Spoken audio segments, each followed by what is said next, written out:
Dragon Ball Sparking Zero is getting loads of new content in 2026, including old returning game modes too from the existing Dragon Ball games such as Sim Dragon, Survival Mode, even an Arena-esque mode that we might see from the Budokai games, as well as an open world exploration kind of game mode that we've not seen anything of that's entirely new to Dragon Ball Sparking Zero. Hello everyone, it's me again, Steve Doji here, back to more Dragon Ball Sparking Zero, and I just wanted to talk about, in general, the game actually making a comeback in 2026.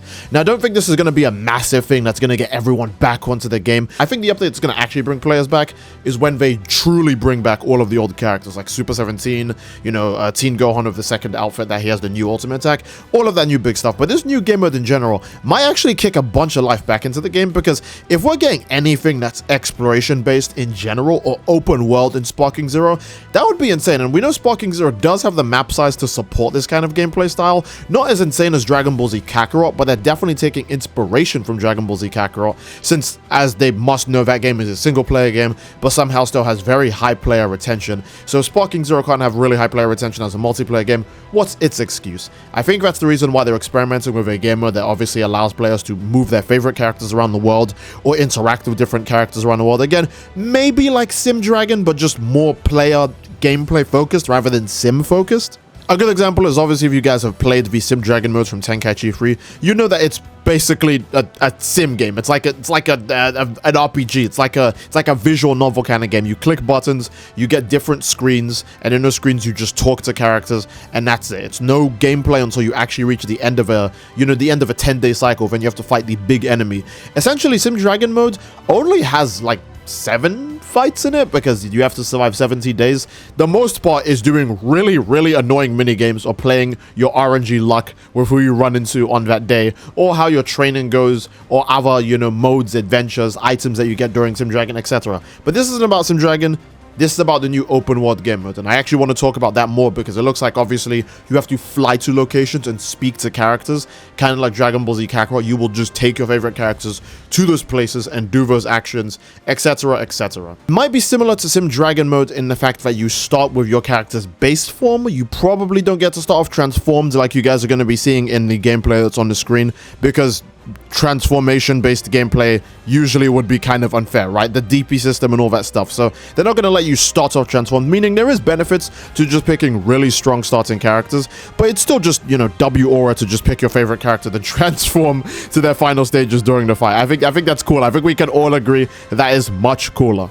Additionally to the open world exploration mode, we're obviously going to be getting much more modes that focus on game difficulty in general. One of the many critiques of Sparking Zero was overall just the game difficulty. And if you guys have played the Mission 100 mode, Jesus Christ, it's really damn hard. Like, I can't think of many things in Dragon Ball games that compete with how difficult the Mission 100 mode is overall. The only thing I think that even comes slightly close is the Raging Blast missions, where you literally have 1 health, and sometimes you have to beat multiple enemies with a single health point available to you. Meaning if you get hit by even a stray Ki Blast, you're completely done.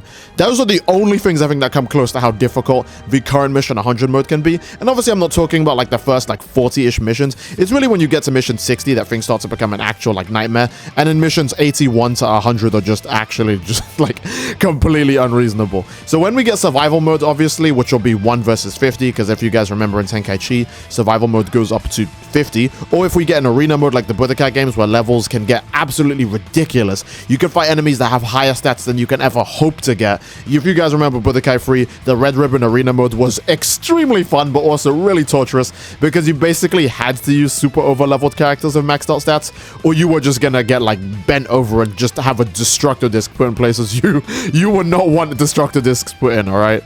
Now, an obviously big returning mode that people want is, Red Potara objectively, because Red Potara is an actual, peak difficulty spike. Even with custom battle mode, it's really hard to make something as difficult as a Red Potara fight, unless if you literally just make it so that the enemy just regenerates health, after every hit, which is just, dumb.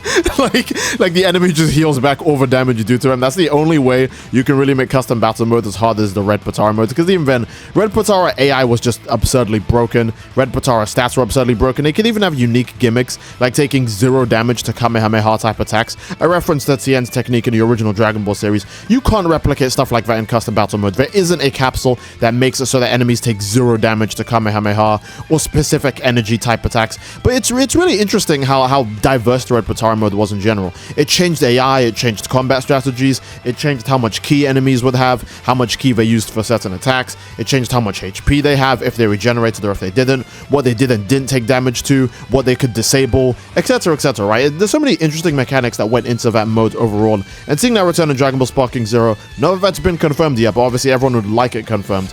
But yeah, seeing that return in Dragon Ball Sparking Zero, I think we can all agree, would be something that makes the entire fan base extremely happy. Because even if you just want to beat up Red Potara enemies, or if you just want to play as Red Potara characters, or even just watching 2 Red Potara CPUs duke it out, no one has done that yet in Sparking Zero. Have you watched 2 CPUs fight each other in Sparking Zero? I don't even know if you can do that. I think the only option is to play against the CPU yourself, or play with maybe someone sitting next to you, which they're slowly developing to be like better and better, which is, you know, great, because I would like couch co-op to return in my Dragon Ball games. But yeah, overall, it's nice to see Sparking Zero just kind of improving on features that they didn't have in the game at launch. Again, it's kind of disgusting how many things are missing from the game at launch, and also things that need improvement in general. I like that they're actually adding new game modes as well, so that way it's not just trying to catch up to Tenkaichi 3, but also still in an attempt to surpass Tenkaichi 3. We shouldn't be trying to settle for trying to catch up to a game that released over a decade ago. We should be trying to do better than it, especially with modern hardware, with more creative minds, I'd assume, because the passage of time leads to more creativity, right? No one's still trying to make wagons, we're still trying to make cars faster. We should be trying to make our games better. A good example is, yeah, Sparking Zero should just be doing more. I like that they're not just only going for, let's see if we can put stuff from Tenkaichi 3 in. It should also be, let's see what new things we can do in general. Let's see if we can do more character costumes, more moves, more character variations. It's good that they're adding the old characters back again from the original Tenkaichi 3, like again, Tao Pai Pai, Devilman. By the way, Devilman wasn't in the most recent V-Jump scan. People still don't think he's coming to the game. That's just weird. But yeah, Champa's also a new addition, because we only have him playable in Xenoverse 2. Not that many people play him in that game either, but it's nice to still see that he is going to be playable regardless, because Tenkaichi 4 Sparking Zero should be doing its best to surpass the previous game. I'm hoping the exploration mode isn't like too shallow or anything. I do hope it comes with the new stages, because we know obviously Kame House is a part of the new stages. Stuff like Bulma's House realistically is probably going to be a part of the new stages as well, because Bulma's House is an actual stage in the game's files that you can go to. But like, I mean, you can't go to it in the actual game, but in the files you can. There are spawn points for it. The character selection screen even has places for characters to stand on it. It has like starting locations. It's just so weird that like it wouldn't be playable, you know what I mean? So I feel like these are places you're actually going to be able to visit, mostly because you have to fly over to certain characters and talk to them. For example, there's no way you don't talk to Bulma at the actual, you know, Capsule Corp house.